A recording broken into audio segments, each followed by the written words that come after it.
So this individual is arguing if God knows things that are going to happen, if God knows our choices and knows the outcome, that we really can't possibly have a choice, which is a really interesting hill to try to stand and defend, because there's plenty of Christians, people who claim to be Christians at least, who will argue that way, will say those very same things.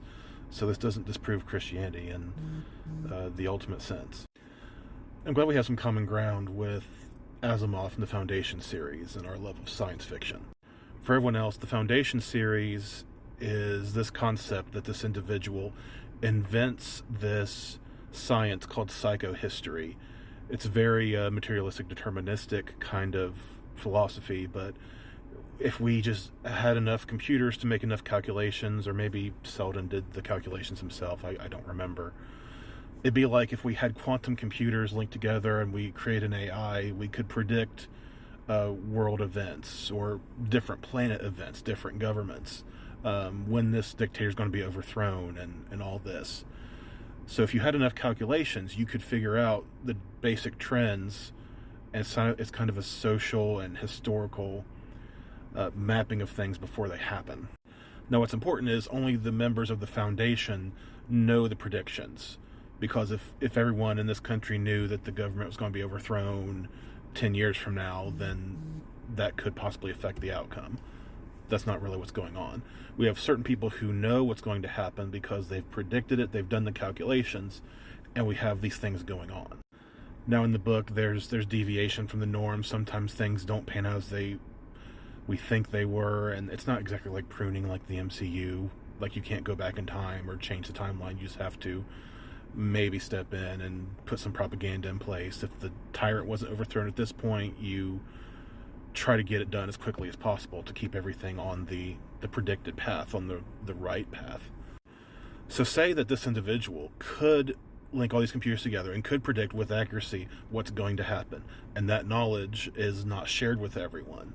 Does that mean that Hari Seldon is causing every single event that transpires in the masses of these governments? And it's interesting because the psychohistory doesn't go down to the individual level. It only goes to the masses, to governments, to groups. But even if it could, does that mean that in this fictional world, would we say that Hari Seldon is causing these things to happen? If there's no deviation, if there's no correction, if there's no pruning of the timeline, as it were, then are we saying that this person caused all these things by noticing trends, doing the math, and figuring out what's going to happen? And the answer is no. So why do we say that God is any different?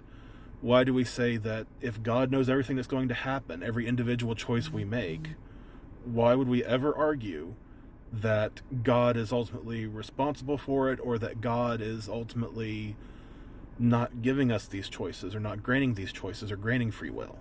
Again, there's theological and philosophical debate within Christianity, how much God decrees, how much God, moves things towards certain ends, whether he lets certain people just be and do their own thing and make their decisions, or, when he uses those decisions to accomplish things like the crucifixion.